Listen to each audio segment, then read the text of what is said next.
and welcome to Two Tired Teachers. Today we want to talk to you about some of the camping options in and around Bryce National Park. Where we are sitting right now, it is an amazing sight.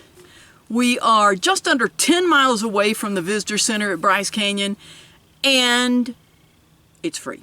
Yes, and it's quiet, and it's large camping spaces, and it's free. Before we get to this one, let's start actually in Bryce Canyon National Park. They have a couple of campgrounds, and as with all national parks, if you are planning to stay there, you're going to need to do two things. One is you're going to need to check, I think it lists the length of the site. And make sure, because there are some of those that a car fills up the parking for that site. And then there are others where they got some decent sized RVs in. And so that's definitely one of the things you're going to need to do about the specific site. And the second is you're going to need to reserve it early. Yes. Because those do fill up, and they fill up early. However, we do want to mention that the dump station there we went by, and it's a $5 fee. And it's in neither of the campgrounds. Yeah, you'll need to get a map and ask a ranger how to get there exactly. But the dump and water, it was a $5 fee, and so that's certainly nominal. And if you're willing to wait the line to get in and go there, then... Is it a $5 fee if you're staying there? No, I do not believe so. And while we're on the subject of dump stations, we actually went over to a different park we're going to talk about in a second, but it's Red Canyon Campground. And it was $6 to dump there, but both of them have potable water. But the one at Red Canyon is huge and nice and and long, all and of the water there is potable. Yeah. So anyway, so starting at the Geographic Center, which is going to be inside of the park, you know, there are advantages and disadvantages to being in the park, and that's going to be what's a personal preference for you. And I think there was a loop that said you couldn't be over 20 feet? Yeah. We did see a number of them that were over 20 feet. And I do want to apologize. I did not realize how filthy our windshield was when I was recording a bunch of this. So I am so sorry that the footage is bad. But hopefully you can glean a little information from the video that you're going to see of these campsites.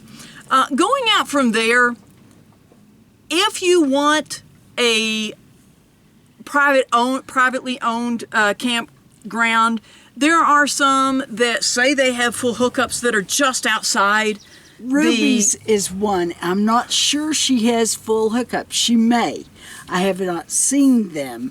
I know that Bryce Canyon City. Bryce. Anyway, it has full hookups. But there are a number of options that are once you turn off of the Scenic Highway 12.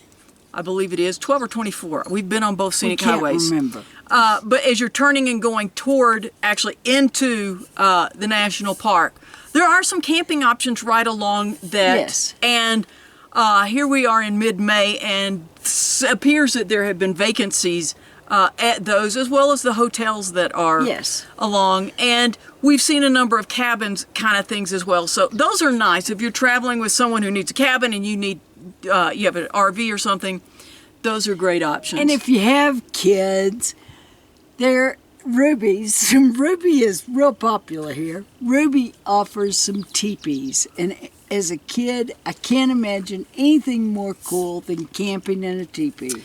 Right outside the park. Yeah, you're right at the entrance. But anyway, coming on out, there are some other privately owned RV parks, etc., that have hookups. And this is kind of the opposite of what we've seen at some of the other national parks that we've been here in Utah. Yes. A lot of them, it was if you want hookups, you're going to need to drive for miles, and all the dry camping is right there. Here you got kind of a variety. There are a number of national forests. We're in the Dixie National Forest, actually where we're sitting, but there are a number of campgrounds in the Dixie National Forest. The one we went to, which is it's maybe 4 or 5 miles from where we are, further from Bryce Canyon. It's Red Canyon. We're at Red Canyon, but it is gorgeous. I mean, I got to tell you, that area, you feel like you're in Bryce Canyon because of the red rocks and some of the hoodoos that are starting to appear out in that area.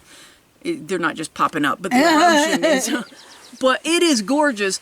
And with the senior discount, it was $10.50 I think so, a night. yes. It was going to be $10.50 a night, so that makes it $21.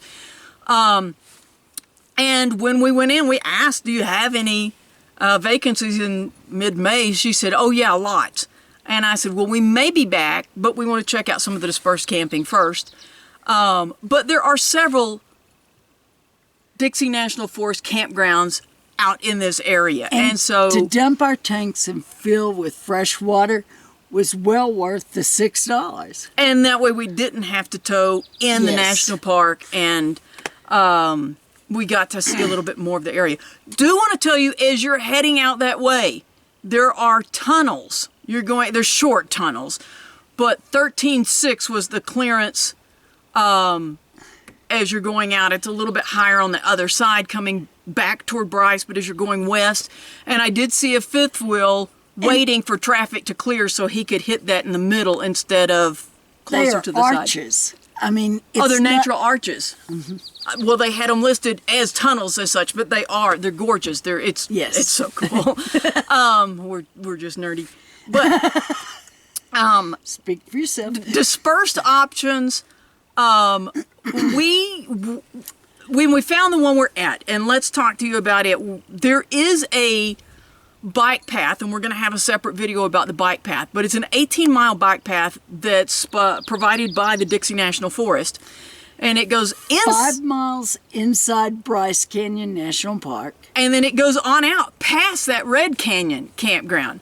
Well, where we are, we're on Tom Springs Road, something. Tom's Best, I can't remember what the last word is, but it's something, SP something. But anyway, right across from us, literally, there is a parking area, trailhead for that bike path. It's for the Red Canyon trailhead.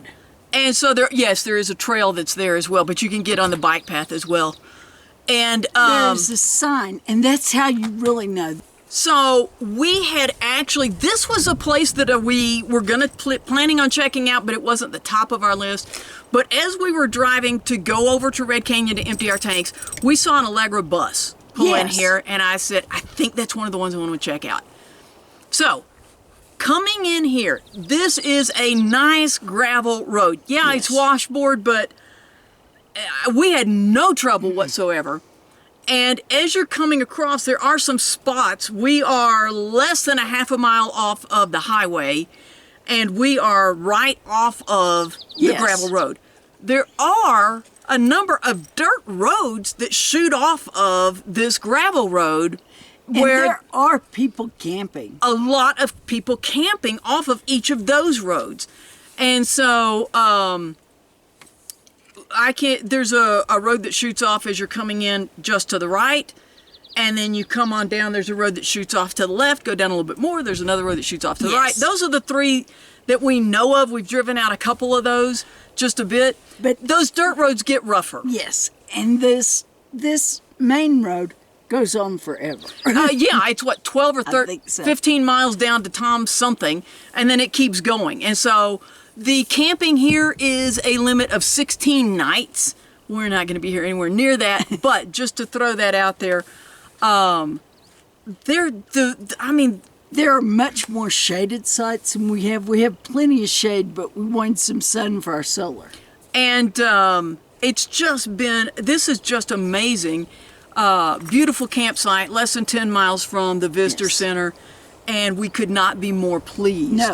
Mm-hmm. And depending on what you're looking for, you're going to find a camping option.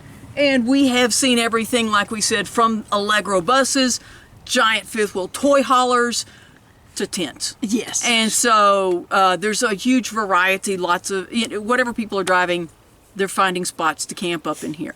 And so, like we said, we had no concern, no issue about anything so far as the site that we're in and the washboard, the gravel road that comes across here. And we have seen a forest ranger Yes. drive by occasionally. Plus, if you stay here, you're apt to find some ponderosa pine bark. Ponderosa pines, yes. Bark. And we have learned that the bark on those ponderosa pine. And I don't know if the ponderosa pine bark is a different variety or if it's ponderosa pines in the bark. But either way, I think it has something to do with the age of the tree and the direction that it faces. But if it's more of a yellow, and I'll show you, we have not looked silly at all sniffing trees. But I overheard a ranger who was talking to a group of school kids, and he said it smells like either butterscotch or vanilla.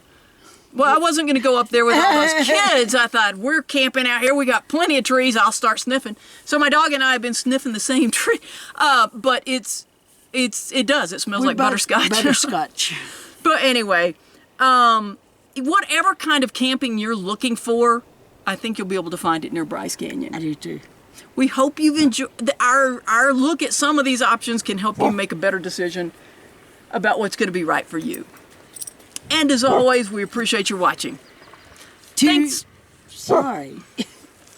She's been rather distracted with the people riding their bikes. As always, thanks for watching Two Tired Teachers.